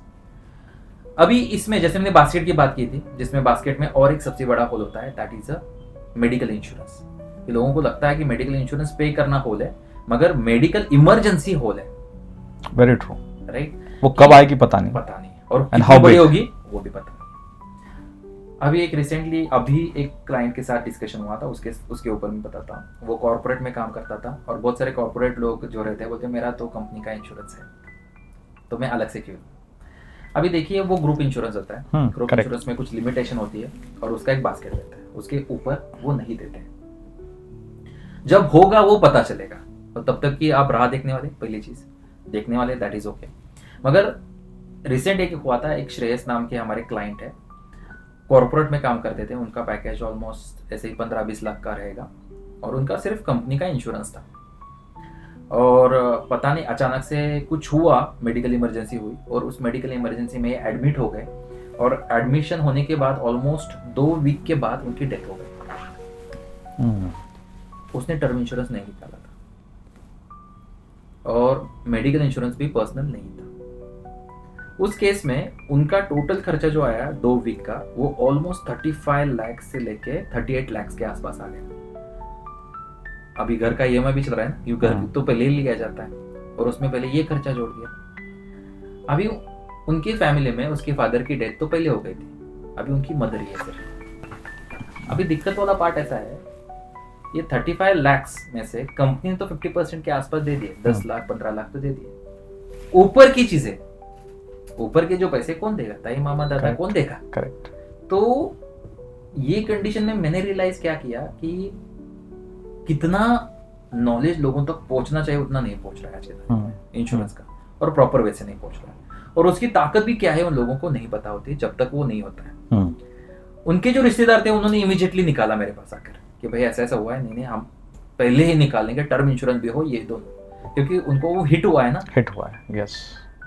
तो वो हिट होने तक क्यों राह देखते लोग, राइट। पहला स्टेटमेंट आपने बोला था कि फाइनेंशियल प्लानिंग जो ऐसी चीज है, इन्वेस्टमेंट हो या इंश्योरेंस हो, तो पहली चीज लाइफ में सबसे अर्लीस्ट जो चीज है वो है इंश्योरेंस निकालना। व्हेन यू आर प्रोटेक्टेड, जैसे डॉक्टर के पास जाने से पहले एप्पल खा लो बोल देते हैं, राइट। हाँ। तो वैसे ही लाइफ की शुरुआत होते ही पहला इंश्योरेंस निकाल देते हैं, क्योंकि ये भी लोगों को पता नहीं कि जैसे बच्चे पैदा होते हैं तो भी डिसीजेस बहुत सारे होते हैं, तो पहले से अगर आप बना कर रखते हो कुछ बहुत सारी चीजें, तो ऑटोमेटिकली आपके जो भी पैचेस हैं वो ऑटोमेटिकली बन जाएंगे आपके बास्केट के ऊपर। तो आपका बास्केट प्रोटेक्टेड जब तक नहीं होगा, मींस वेल्थ क्रिएशन का बास्केट, तब तक you are not become a rich. एक और एडिशनल पॉइंट इसमें ऐड करना चाहूँगा मैं, is you are talking about corporate employee and how he suffered while running organisations. मैंने भी देखा है कि हम एम्प्लॉयज़ के लिए इंश्योरेंस लेते हैं और एम्प्लॉयज़ खुद के लिए नहीं लेते कुछ बाहर। बट आजकल सेक्टर ऐसा है कि एक जगह से जॉब छोड़ के आदमी दूसरी जगह जॉब करने जाता है। तो चलो, आपका फ्राइडे लास्ट वर्किंग डे था इस कंपनी में, कंपनी ए में, फिर आप बोलते हैं कि मुझे ना 8 दिन का 10 दिन का ब्रेक लेना है, और वो लेके मुझे ज़रा वेकेशन करके मैं 1 हफ्ते का ब्रेक लेके फिर मैं नई कंपनी ज्वाइन करूँगा। तो ऐसे समय होता क्या है कि वो जो 8-10 दिन का जो रिस्क पीरियड है, you are not covered anywhere, exactly, right? And when you are not covered anywhere and you are on a vacation, you are on a very very high risk. और ऐसे बहुत इंसिडेंट्स मैंने देखे हैं personal life में, जहाँ पे उसी वक्त लोगों के साथ इंसिडेंट्स हुए हैं and they were not covered. Why? Because they were not an employ of any other organisation, उनके पास पर्सनल कुछ था नहीं। तो पर्सनल कुछ होना चाहिए, कुछ नहीं, बहुत कुछ होना चाहिए। एग्जैक्टली ये जो चीज अगेन ना, कुछ होना चाहिए। जैसे मैं आपको एक क्वेश्चन पूछता हूँ कि दूध कौन देता है? दूध गाय देती है। नहीं, दूध निकालना पड़ता है। एग्जैक्टली, स्टेटमेंट ना हर जगह पे होना चाहिए। एग्जैक्टली, तो लोगों को रियलाइज नहीं हो रहा है कि जो चीज है ना, निकालना पड़ता है। हाँ, यस। तो ये माइंडसेट का जो, जब तक ये सारी चीजें निकल नहीं जाती ना एक एक एक एक एक एक, तब तक you are not a rich. Yes, बहुत इंपॉर्टेंट चीज है कि लोगों को लगता है कि इतना ही इंश्योरेंस हो, नहीं, जितना ज्यादा हो उतना ले लो, क्योंकि बाद में आपको मिलने नहीं वाला है। द मोर लेट, जितना लेट करोगे आप उतना महंगा पड़ेगा। यस, और जितना लेट करोगे कुछ होगा तो मिलने वाला भी नहीं। मेरा खुद का, जैसे बोलते हैं ना, हर एक का एक चड्डी बड्डी रहता है, यार दोस्त रहता है, जिसके लिए हम कुछ भी कर सकते हैं। मैं एक एग्जांपल देता हूँ उसका, कि उसके लिए मैंने हर बार उसको बोला कि तू इंश्योरेंस ले ले, टर्म इंश्योरेंस ले ले। फिर उसका ना वो बोला नहीं, कॉर्पोरेट में मेरा है ऐसा ऐसा। फिर ऐसी सर्जरी आई जिसको उसको ओपन ब्रेन सर्जरी बोला गया पहले। Oh my God. नाउ खर्चा हुआ बहुत, वो तो स्टोरी अलग है, मगर he is on higher risk. अभी ब्रेन का जो ऑपरेशन है, कभी भी कुछ भी हो सकता है किसी को, राइट? मगर उसके पास टर्म इंश्योरेंस नहीं है और मैं दे भी नहीं पा रहा हूँ क्योंकि ये सर्जरी। समझ में आ रहा है आपको? यस। इतनी बड़ी रिस्क है ना, जब तक कुछ नहीं है ना तब तक वो लेना बहुत इंपॉर्टेंट है। एक बार कुछ चीजें हुई ना तो इंश्योरेंस कंपनी बिल्कुल नहीं देती। तो There are options, but that time you should have money. ULIP जैसे options तब होते हैं, but उस टाइम पे आपको पैसा होना चाहिए, उतना पैसा होना चाहिए। Exactly. तो ये तो हो गया आपका मेडिकल इंश्योरेंस, टर्म इंश्योरेंस। कुछ ऐसे प्रोडक्ट भी है जिसको उसके प्राइसेस ज्यादा नहीं है, मगर वो बहुत इम्पैक्ट करते हैं आज की तारीख में, 2025 से लेके आगे जो भी चीजें हैं उसके लिए। वो है पर्सनल एक्सीडेंटल इंश्योरेंस। तो उसका नॉमिनल अगर 10 लाख का, 15 लाख का, 1 करोड़ का भी लेते हैं तो उसका साल का खर्चा कितना, 20,000, वो भी कांस्टेंट। ऐसा नहीं कि हर साल बढ़ेगा। मगर उसमें ऐसी चीजें हैं कि मेडिकल इमरजेंसी आती है, बच्चों का एजुकेशन है, मेरी सैलरी है, ये सारी चीजें भी उसमें मिल जाती है। मंथ वाइज, वीक वाइज, आपको जैसे चाहिए वैसे मिल जाता है। तो ये गाड़ी हम लोग जब एवरी ईयर गाड़ी का इंश्योरेंस हम रिन्यू करवाता हूँ, राइट, तो उसमें पर्सनल एक्सीडेंट कवर भी इंक्लूड करता हूँ, हाँ, ड्राइवर्स इंश्योरेंस भी कवर करता है। राइट। तो उसमें क्या ये चीजें आती है कि अलग से निकालना पड़ता है? वो तो अलग है, वो आपको नॉमिनल मिल जाएगा, 10 लाख का, 15 लाख का, ऐसा मिल जाएगा उसमें पर्सनल एक्सीडेंट के साथ। मगर ये जो पर्सनल एक्सीडेंट जो खुद का हम निकालते हैं, इसमें क्या होता है कि इसमें हम प्लान कर सकते हैं। इन केस ऑफ एक्सीडेंटल, अगर मैंने 1 CR का ले लिया, अभी मेडिकल खर्चा क्या करेगा कि आपका मेडिकल खर्चा बना देगा। अब उस केस में उसके दोनों पैर चले गए, अभी वो काम पर जा नहीं सकता, एटलीस्ट 6 महीने तो नहीं जा सकता, राइट। उस टाइम पे पैसा कौन देगा? कंपनी देगी। तो ये पर्सनल एक्सीडेंट इंश्योरेंस जो है ना, ये उसको पैसा देगा सैलरी के तहत। तो कि मुझे अगर इतनी की सैलरी है तो इतना मैं पैसा निकाल सकता हूँ, करेक्ट, राइट। दूसरी चीज के मेरे बच्चों का एजुकेशन का पैसा मुझे चाहिए, वो भी हम इसमें से निकाल सकते हैं। और जब डेथ होगी तो टर्म इंश्योरेंस तो है ही, करेक्ट। तो हर एक इंश्योरेंस का पर्पस, जैसे मैंने बोला कि हर एक का रोल है, वैसे हर एक इंश्योरेंस का रोल है। तो वो रोल जब डिफाइन वे से समझ पाएंगे तो उसका कुछ ज्यादा खर्चा नहीं आता। अगर एक नॉमिनल 2+2 फैमिली रहेगी, मींस हस्बैंड वाइफ और 2 किड्स, इनका अगर साल का भी खर्चा पकड़ लेंगे इंश्योरेंस के साथ, टर्म इंश्योरेंस हो, मेडिकल हो, पर्सनल एक्सीडेंट हो, क्रिटिकल हो, तो भी 50 से 60 हजार के आसपास चला जाता है साल का खर्चा। उसको भी ऑटोमेट कर सकते हैं आप SW के साथ। मैं आपको पूछने वाला था और आपने बता दिया, so that was very nice and सिंग कि एक आदमी के, एक व्यक्ति के लाइफ में कितने इंश्योरेंस होने चाहिए। एक रहा टर्म, दूसरा रहा आपका हेल्थ केयर इंश्योरेंस, राइट, फिर आपका रहा personal accident insurance and critical insurance, right. गाड़ी का तो आपके पास है तो गवर्नमेंट बिना इंश्योरेंस के चला नहीं देगी, वो मैंडेटरी है एक्चुअली। उसके लिए कुछ नहीं, आपको गाड़ी बेचनी है या फिर कुछ करना है तो आपके पास वो जरूरी है, वो तो मैंडेटरी। ये जो चीजें मैंडेटरी नहीं है ना, तो ये इसमें कैसे हो जाता है कि एटलीस्ट इतना ले लो। तो कुछ मैंने जैसे बोला मिस सेल कि आप इतना तो ले लो, तो मेरे पास जब आते हैं जो भी क्लाइंट, तो उनको बोलता है ये मैंडेटरी, आपको करना है आपकी लाइफ को मैं प्रोटेक्ट करना चाहता हूँ, Correct. आपकी फैमिली को प्रोटेक्ट मैं करना चाहता हूँ, उनको ग्रो करना चाहता हूँ, तो this is very very important and critical part of financial planning. Next कुछ quick tips, once again tips नहीं, strategies, Yes. right? For 3 categories. Yes. One is for the young professionals. Mhm. Second is for the families, Mhm. which are typically 35 to 45. Exactly. और फिर retirees, right? Exactly. इन तीनों के लिए कुछ quick strategies आप suggest कर सकते हैं? श्योर। सो ये पर्सनल फाइनेंस में डिटेल में जाएगा, मगर हम पॉडकास्ट के पर्सपेक्टिव पहले तो उनको ओवरव्यू क्या होता है, विजन क्या होना चाहिए, वो पता चलने के लिए हम बताएंगे। जैसे जो अभी 20s के आसपास है, जिन्होंने करियर स्टार्ट करना है, जिनके लाइफ में अभी पैसा आना शुरुआत हुआ है, तो उस केस में उनको पहले तो रियलाइज होना चाहिए कि स्पेंडिंग, जैसे एक फॉर्मूला भी है जो मैं शेयर करता हूँ, ये हर कैटेगरी के साथ चेंज होगा। तो पहला क्या है कि लोगों का फॉर्मूला रहता है कि जितना इनकम आता है उसमें खर्चा करते हैं, उसके बाद जो बचेगा दैट इज सेविंग। अभी ये बहुत कम लोग हैं, 1% में आ जाते हैं। 80% लोग ऐसे हैं, वो क्या करते हैं कि खर्चा इतना कर लेते हैं कि उनके पास 0 बचता है। That's very true. राइट। और इससे भी ज्यादा जो कैटेगरी बड़ी वाली है, वो बड़ी वाली कैटेगरी क्या करती है कि जितना इनकम है उससे दुगना पैसा खर्चा करते क्रेडिट कार्ड, मैजिकल जीन बोलता हूँ मैं उसको, कि जीनी निकाला घिसा ख्वाहिशें पूरी। Yes. तो उस केस में क्या होता है कि उनके पास बचता है डेब्ट, कर्जा, EMI, लोन्स, ये सारी चीजें बचती है। और इससे सुपीरियर जो लोग हैं, दो जो एक आते हैं सेविंग कैटेगरी में पहले, जो पहले क्या करते हैं कि खर्चा करने से पहले सेव करते हैं, फिर स्पेंड करते हैं। इनकम माइनस आपका सेविंग्स, फिर खर्चा, एक्सपेंसेस। और जो ब्रिलियंट रहते हैं वो क्या करते हैं कि जब इनकम आता है तो उसमें से एक पोर्शन इन्वेस्टमेंट करते हैं, फिर स्पेंडिंग में जाते हैं। राइट। तो ये डीप लेवल पे पहले समझना जरूरी है, तब जाके आपको पता चलेगा कि मेरी कैटेगरी में मुझे क्या करना है। अभी इसी फॉर्मूला को लेकर ही, जैसे 20s के एज में क्या होता है कि बहुत सारे लोगों को आईफोन लेना है दिखाने के लिए, या फिर कार लेनी है दिखाने के लिए, तो उनको पहले रियलाइज हो कि इससे भी बड़ी कार ले सकता हूँ। अगर मैं अभी मारुति ले रहा हूँ तो आप मर्सिडीज ले लो ना, मर्सिडीज ले सकते हो, 5 साल के बाद ले लो।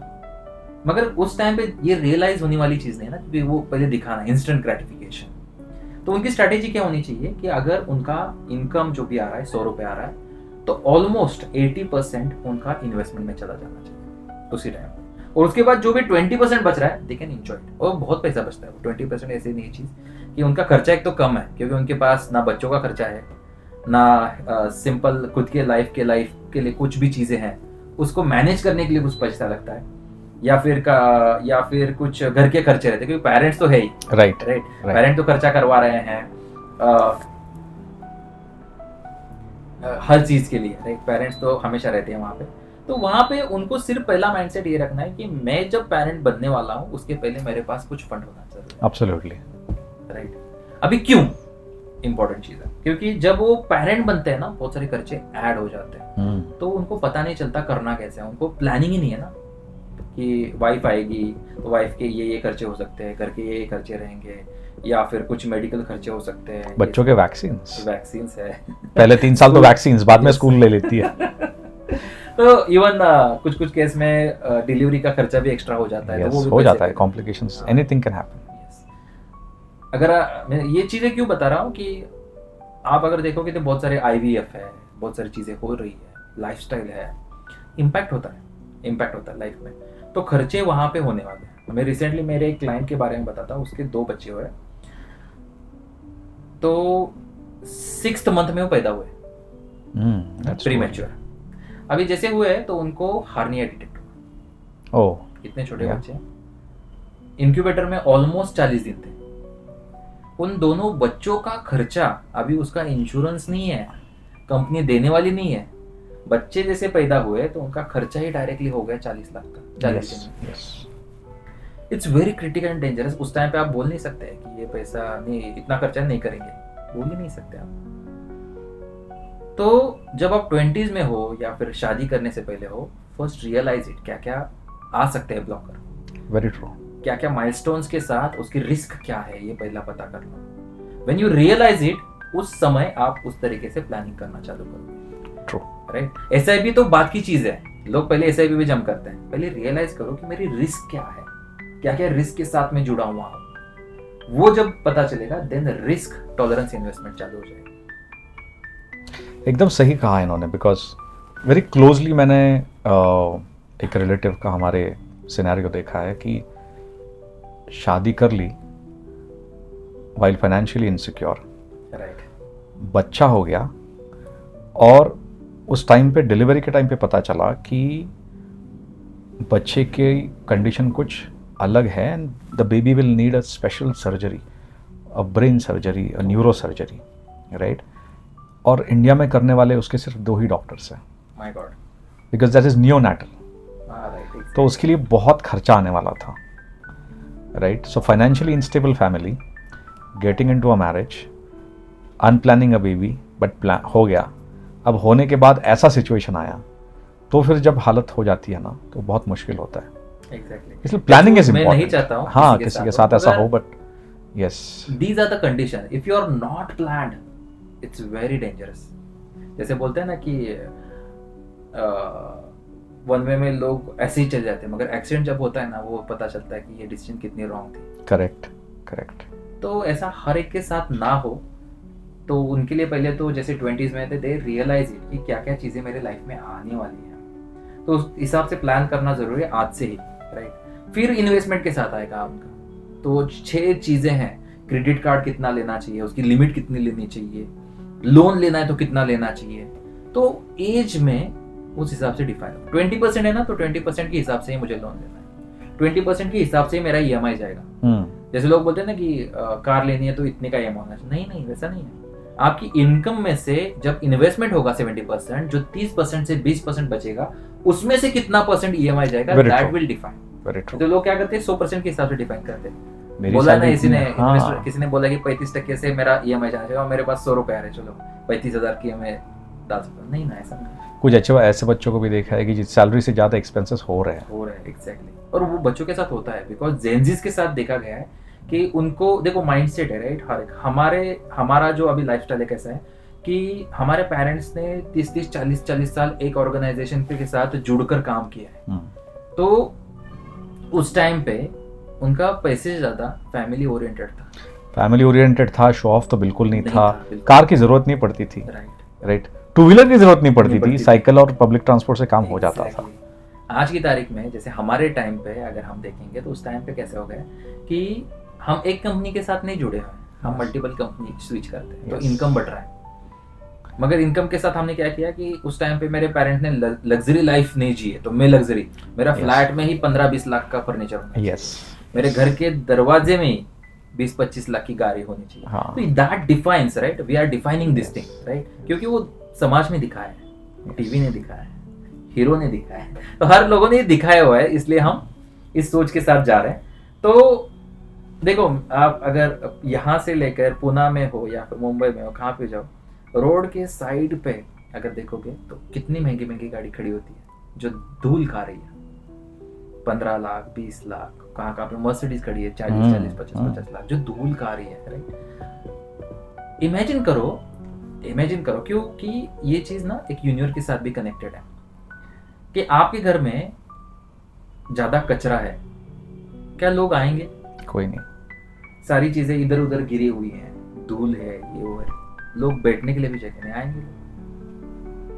नहीं आएंगे, ऑफ कोर्स। तो आप जो चीज के लिए पैसा दे रहे हो, जिसको सबसे ज्यादा इंपॉर्टेंस दिया जाता है, माँ लक्ष्मी बोली जाती है या फिर अबंडेंस बोला जाता है, मेरे लैंग्वेज में उसको विटामिन M बोला जाता है। जो चीज के लिए सारी चीजें मूव हो रही है, राइट, पूरी दुनिया जिस चीज के लिए पीछे पड़ी हुई है, उस चीज की वैल्यू आप रास्ते पे रख रहे हो, धूल खा रही है, क्या वो खुश होकर आपके पास आएगी? Yes, nice example, right. तो रियलाइज करो, पहले चीज खरीदी, जो भी चीज ले रहे हो, क्या मैं उसके लिए कैपेबल हूँ? मेरे पास पार्किंग है क्या कार लेने से पहले? अगर 2 कार लेनी है, मेरे पास डबल पार्किंग है क्या? पहले वो क्रिएट करो, ऑटोमेटिक से वो आएगी दूसरी। Absolutely, make a space for it, make a provision for it and it will come. Exactly. And the value system, जब तक आप वैल्यू नहीं दोगे ना, जो मेरे स्मार्ट डायमंड फॉर्मूला में हमने ये बहुत सारी चीजें बताई, you have to create a values, right. आपकी लाइफ की वैल्यू पहले डिफाइन होनी जरूरी। मेरी वैल्यू क्या है? आज मैं जॉब कर रहा हूँ तो हर घंटा में कितना कमा रहा हूँ, मेरी वैल्यू क्या है? क्या मैं उस वैल्यू के ऊपर मुझे वो पे हो रहा है क्या? If not, do it another. अगर मुझे, वेरी ट्रू, तो वो डिफाइन, वो मिसिंग है राइट, वो मिसिंग है इन्वेस्टर के साथ, वो मिसिंग है। उनको पता ही नहीं है कि मेरी लाइफ की वैल्यू क्या है, किसी ने बताया ही नहीं है राइट। जो दे रहे वो ले रहे, बॉस जो सैलरी दे रहा है वो ले रहा है, मगर मेरी वैल्यू क्या है? Am I defining that? Your thoughts are taking me back 25 years, जब मेरे करियर की शुरुआत हुई थी। जब मैंने पे स्लिप देखना शुरू किया था, पहले तो एक दो साल इतना सोचा नहीं था, but later on while getting increments मैं अपनी टाइम वैल्यू कैलकुलेट कर रहा था कि अगर मेरी सैलरी इतनी है, सो डिवाइडेड बाय 30 डेज, तो मेरा पर डे इतना है। बट मैं बोल रहा हूँ मैं दिन भर थोड़ी ना काम कर रहा हूँ, काम तो मैं 8 ही घंटे कर रहा हूँ, तो मेरी hourly what is my income, right, and how can I improve upon that income. अच्छा है कि वो उस टाइम पे वो सोच आ गई दिमाग में, and that thought itself motivated me to get into the entrepreneurial life, right. इतना काम करके मैं किसी के लिए इतना कमा रहा हूँ और मुझे इतना मिल रहा है, अगर मैं ऐसा काम करूँ कि मुझे इतना मिले, तो मुझे क्या करना पड़ेगा। तो ये डिफाइन करता है, और ये इन्वेस्टमेंट के साथ भी है। यस। तो ये 20s के लिए था, क्योंकि 20s के लोगों के लिए कैसे रहता है कि दे आर वेरी एग्रेसिव, उनको कोई अगर डायरेक्शन पता चल जाए ना तो वो चांद पे भी चले जा सकते हैं। यस। तो दे आर वेरी, उनको डायरेक्शन नहीं पता ना, मेन चीज़ वो है, मिसिंग क्या है जेंजीज का, डायरेक्शन नहीं पता। और पेरेंट्स का क्या प्रॉब्लम होता है उसमें कि डायरेक्शन देने के लिए उनको डायरेक्शन नहीं पता। तो इसमें अपना सोशल ऐसा ना कि सब दूसरों के लिए करना है। यस, ऐसे ही था। यस। तो वो चीज़ है जो हम जेंजीज के लिए प्लान करते हैं हमेशा, फाइनेंशियल आज़ादी में प्लान करते हो। उसके बाद आता है कि 20 से लेके 30-35 तक का जो आता है फैमिली गाय।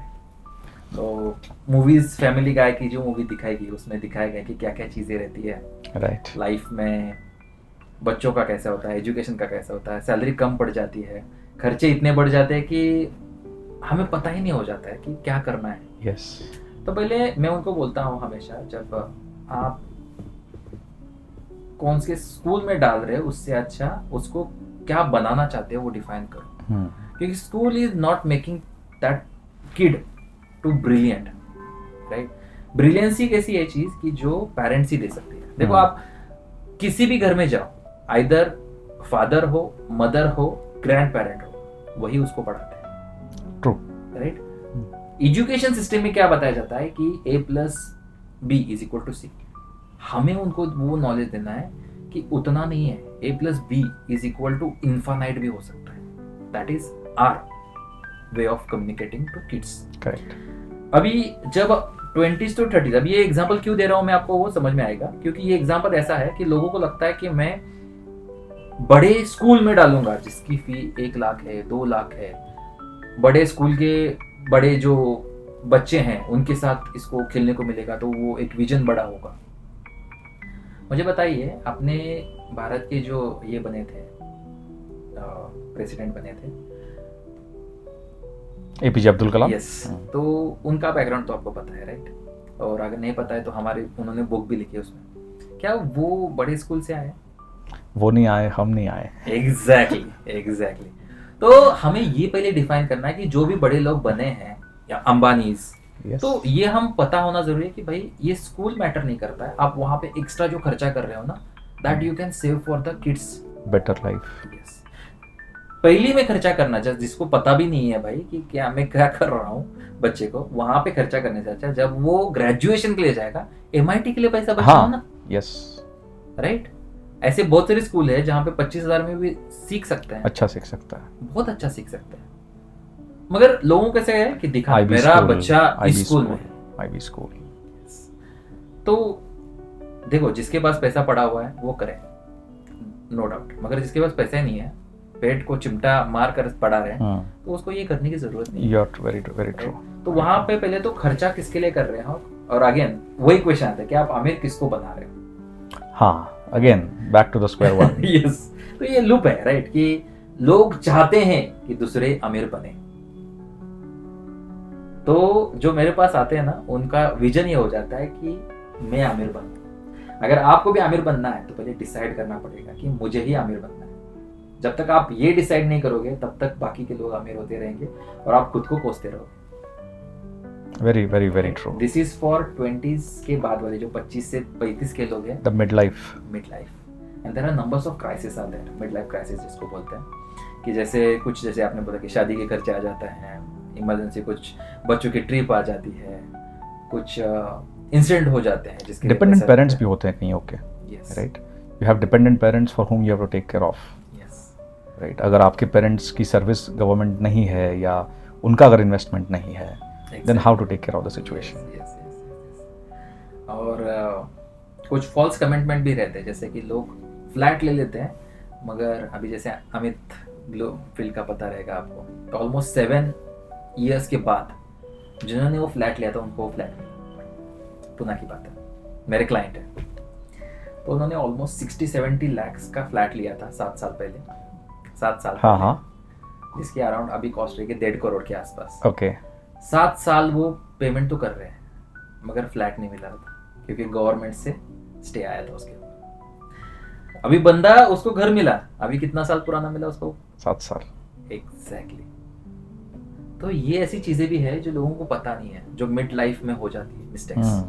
तो अगर उसी जगह पे उन्होंने प्रॉपर प्लानिंग के साथ अगर जाते हैं कि भाई मुझे अगर फ्लैट लेना है, इस एरिया में लेना है, इतने तक लेना है, डिफाइन करो ना, मुझे 2 करोड़ का ही घर लेना है। जब मैं घर लूंगा 2 करोड़ का ही लूंगा, जिसमें 3 BHK नहीं 4 BHK ही होगा, राइट, उसका इतना स्क्वायर फुट का ही होगा, राइट, ये एरिया में ही होगा, डिफाइन करो ना।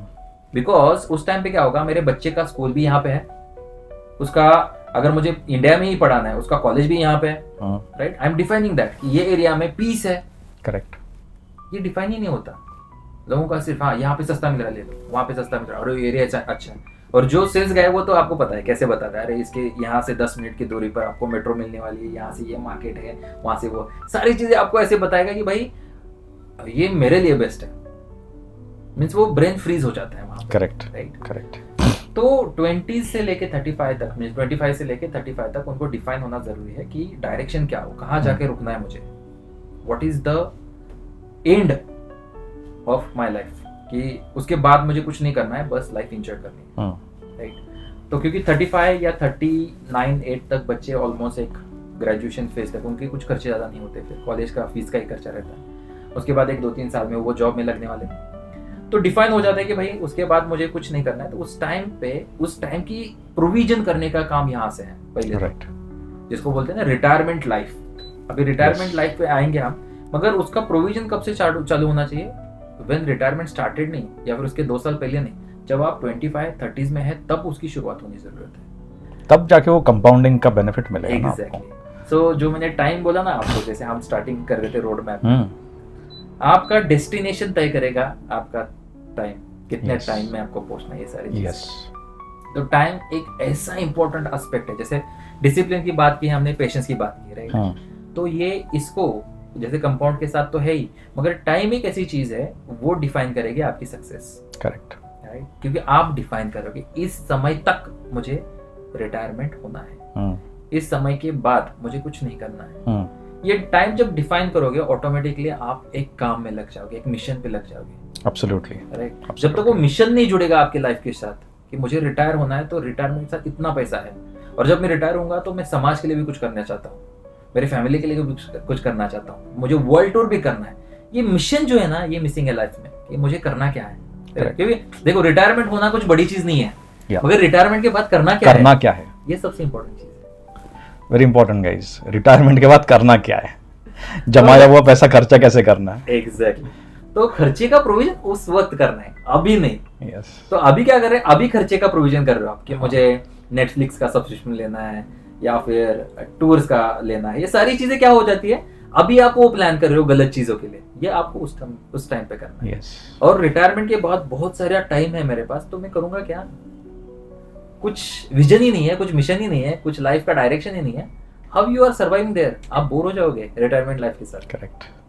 तो आपके पास कुछ विजन होना चाहिए, कुछ पर्पस होना चाहिए, तब जाके रिटायरमेंट का प्लानिंग बनता है। तो वो मिसिंग है ना, लोगों को लगता है सिर्फ पैसा मेन चीज है, नहीं ना, पैसा कुछ आपको थोड़े समय के लिए आपको ना हैप्पी करेगा कि मेरे अकाउंट में 1 लाख है, 2 लाख, अगर करोड़ों रुपए आपके अकाउंट में पड़े रहेंगे ना, वो आपको कुछ हैप्पीनेस नहीं देगा, trust me. Best thing about entrepreneurship I tell you, जितना टाइम चाहिए उतना रिटायरमेंट का टाइम, 1-2 महीना वेकेशन लो, फिर से काम पे लग जाओ। That's the beauty of it. Yes, and yes, make ecosystem in such a way that you can take a break of that much long time exactly and enjoy life. Otherwise retirement करके क्या करोगे? करोगे क्या, Right. Right? तो ये again मैं इसलिए तो मैंने बोला कि रिटायरमेंट पे आएंगे, क्यों आएंगे, क्योंकि यही था कि आपके साइड से ये पहले आना जरूरी था कि there is no such a time और there is no such a age for retirement. मैंने रिटायरमेंट कब ली? At the age of 35। हाँ, मगर रिटायरमेंट किस में से ली? 9 to 5। समझ में आ रहा है आपको? तो मुझे डिफाइन क्या करना था कि मुझे इसमें से रिटायरमेंट चाहिए। हाँ, मैं कमा भी रहा हूँ, पैसे मेरे लिए भी काम कर रहे हैं, मगर मेरा एक कॉज है लाइफ का। correct. I am the mission to help millions of people to become a financially stable. Correct. अगर वो डिफाइन नहीं होता ना तो मैं रिटायरमेंट लेकर करता क्या? घूमना है, पैसा खर्चा करना है, और उससे होगा क्या? एक सर्टेन टाइम के बाद आपका बॉडी भी वहां पे ये करेगा, रेजिस्ट करेगा, अरे बस घर पे बैठ, कहाँ जा रहा है, राइट? तो आप जब मिशन पे रहते हैं ना तो आपकी बॉडी भी उस तरीके से काम करती है। Automatically you get that. जैसे आपने मेरे पापा को देखा है, at Yes, the age of yes. 70 he is also working with me. Yes. Like मैं भी जितना नहीं काम करता हूँ उससे ज्यादा मेरे पापा काम करते हैं। Why is inspire me? Because he has a purpose in his life. तो जैसे मैंने बताया कि स्टेबल फ्यूचर होना चाहिए फाइनेंशियल, उनका भी वही पर्पस है। तो आई एम कैरिंग दैट मॉरलिटीज, ये सारी पर्पस की चीजें, ये सारी चीजें कैरी कर रहा हूँ मैं, and that make me more rigid in my path. This will help in not to you but for your generations, Yes. right? तो हम लोग जब रिटायरमेंट लाइफ का बात कर रहे हैं तो I would like to hear little bit about succession planning, will, Yes. Trust, इस पे कुछ आप Exactly. हाईलाइट्स कर सकते हैं? Sure. तो जैसे कुछ पॉडकास्ट के साथ इसके ऊपर भी बहुत सारे लोगों ने सुना रहेगा सक्सेशन प्लानिंग। तो सक्सेशन प्लानिंग के साथ पहले इंपॉर्टेंट चीज क्या है कि जैसे हमने श्रेयस की एग्जांपल के तौर पर देखा हाँ, कि सक्सेशन प्लानिंग ऐसा नहीं है कि सिर्फ बच्चों के लिए है, पेरेंट्स के लिए भी होना चाहिए। कि जैसे अगर श्रेयस के केस में क्या हुआ कि अभी उनके पापा नहीं थे और श्रेयस का भी ऐसा हुआ, अभी उसकी मदर क्या करेगी, राइट? तो लोगों को क्या लगता है कि सिर्फ बच्चों के लिए सक्सेशन होगा, कि जैसे मैं मेरे बच्चों के लिए कुछ सक्सेशन प्लान करूंगा, मेरे बाद बच्चों का कैसे होगा, क्या होगा, इस तरीके से। तो सक्सेशन प्लान ऐसा नहीं है, आपको पहले डिफाइन करना पड़ेगा दोनों डायरेक्शन में। अगर मैं पेरेंट्स के साथ रहता हूँ या फिर नहीं रहता हूँ तो भी मेरी मोरल रिस्पॉन्सिबिलिटी है मेरे पेरेंट्स के लिए कुछ हो, जो मैं रहूं या ना रहूं तो भी मेरे पेरेंट्स राइट, एक लाइफ जी पाए, क्योंकि उन्होंने मुझे ये लाइफ दी है, यहाँ पे मुझे खड़ा किया है, मुझे एजुकेटेड किया है। मेरे लाइफ में मैं जो भी बना हूँ that is not because of others, that is only because of my parents, correct, right? तो मेरी पहली मोरल रिस्पॉन्सिबिलिटी कि मेरे पेरेंट्स के लिए पहले सक्सेशन प्लान होना जरूरी है। दूसरी चीज कि बच्चे, तो बच्चों के लिए पहले रियलाइज करो कि उनके लाइफ में क्या क्या चीजें हो सकती हैं। माइट भी उनको ये रियलाइज मत करने दो कि इतना इन्वेस्टमेंट है उनके पास। उनको ये अगर पहले पता होगा तो वो आलसी बन जाएंगे, करेंगे नहीं कुछ। तो सक्सेशन प्लान के साथ बहुत सारी चीजें, अगर मैं रहूंगा तो क्या होगा, नहीं रहूंगा तो क्या होगा, और जब नहीं रहूंगा तो उस टाइम पे अगर मेरे बच्चे 1 है 2 है तो मेरे फैमिली में मेरे पैसों का, उसका जो भी पैसा है वो कैसे जाए। और सिर्फ फैमिली के लिए नहीं, हम सोसाइटी में रहते हैं तो सोसाइटी कॉज के लिए भी कितना जाना चाहिए। तो ये सारी चीजें जो है ना, ये सक्सेशन प्लान और विल राइटिंग के साथ आ जाती है। तो विल राइटिंग के साथ क्या हो जाता है कि बहुत बार देखा गया है कि झगड़े हो जाते हैं, इतना पैसा पड़ा हुआ है तो इसका क्या, कौन लेगा, मैं लूंगा, मैंने ज्यादा सेवा की है, मैं उनसे ज्यादा कनेक्ट था। तो विल राइटिंग एक ऐसा टूल है ना कि लोगों को लगता है कि मैं रिटायर होऊंगा तब विल राइटिंग, नहीं, डे 1 से जब आपकी इन्वेस्टमेंट जर्नी चालू, क्योंकि किसी का कोई भरोसा नहीं, क्योंकि अगर मैं टर्म इंश्योरेंस ले रहा हूँ और 10 करोड़ का टर्म इंश्योरेंस मान लो, मेरे अकाउंट में डे 1 में 10 करोड़ आने वाला है, तो क्लेम कौन करेगा? एग्जैक्टली। तो विल राइटिंग जैसे ही आप इन्वेस्टमेंट प्लानिंग में आते हो, पर्सनल फाइनेंस में आते हो, तो वहां पे आपका विल राइटिंग होना जरूरी, ताकि आपका एक एक रुपया आप रहो या ना रहो उसका यूटिलाइजेशन प्रॉपर। तो विल राइटिंग एक ऐसा पावरफुल टूल है और वो फ्री ऑफ कॉस्ट में होता है, राइट। तो उसको उसके ऊपर ज्यादा फोर्स ना करते हुए आप वो बना के ले लो, वो मॉडिफाई होता है, राइट? मॉडिफाई कर सकते हैं, रिव्यू कर सकते हैं। अभी रिव्यू सिस्टम जो है ना मेरी फाइनेंस के लिए, वो रिव्यू सिस्टम वहां पे होनी जरूरी है कि भाई अभी इतना एसेट बना है तो इसको कैसे करें। हाउ डू वी रिपर, मतलब जब विल बनाएंगे, एक बच्चे के जगह 2 बच्चे हो गए तो 2 बच्चों के लिए कैसे होगा? तो that we can define, that we can do, but that is most and crucial part जब मैं ना रहूं। I would like to say to the audience, सबसे पहले financial freedom is not about how much, okay? It's about how well you are doing it as per your appetite, your strength, right? Your capacity. Okay, so let's have some rapid fire questions with mister Yogesh. Yes. सो पहला सवाल आपके लिए. Wow, KBC लग रहा है. Yes. Equity or real estate? What's your personal preference? Equity. Equity. One financial habit you swear by. Discipline. Good. I would second that. Regular savings and discipline. Your favorite investment related book or podcast? Book is that The Intelligent Investor. That is the biggest, and with that you can read The Atomic Habit. The Atomic Habit. Yes. ये दोनों combine करके आप life में बहुत सारी चीजें achieve कर सकते हैं. Wonderful. Best financial advice you have ever received in one line. Start now and create a big impact in your life. Good. Cryptocurrencies. Stay away. Thank you. So those were some rapid fire questions. Books में हमने जो बात की, intelligent investor, I have it here on my shelf. बहुत अच्छी book है. Yes. Psychology of money एक अच्छी है. Rich dad poor dad I have read, Yes, that is yes, also yes. Wonderful. दूसरा एक Cash flow, non finance cash related flow. है, biology of belief. क्या आपने पढ़ी है? बायोलॉजी नहीं, of biology belief. of belief नहीं पढ़ी. वो सेल्फ भरोसे की है, because you are carrying the happy thoughts, Yes, yes. Right? तो how do you keep believe in yourself? और जब आप खुद पे भरोसा करोगे ना तो automatically. So there are wonderful books out there. I would request people to go out and check out on that and learn good things from it. So I thank Mr. Yogesh Lokhande for Thank being a part of today's podcast session with The Expert. I request everybody to please download The Expert app and directly connect with Mr. Yogesh Lokhande, AIM Investments, And Financial right? Azadi. And Financial Azadi. दो अलग अलग इनके platforms हैं. एक जगह पे आपको मिलेगा फाइनेंशियल एडवाइस और दूसरी जगह पे it's about how to do things in the right way. It's more about guidance. And once again a special thanks to you and your entire team for being here, right? सबसे important मैं actually thank you करना चाहता हूँ क्योंकि audience तक पहुँचना, जैसे sir ने ये प्लेटफॉर्म बनाया है, एप्लीकेशन बनाया है ताकि लोगों को ज़्यादा से ज़्यादा इसका फ़ायदा हो. तो मैं स्पेशली थैंक करता हूँ द एक्सपर्ट का भी, आपका भी, आपके टीम का भी, क्योंकि ये एक ऐसा प्लेटफॉर्म है जहाँ पे वी कैन रिजिडली और together we can grow India. Absolutely. And make Absolutely. India more powerful in financial conditions.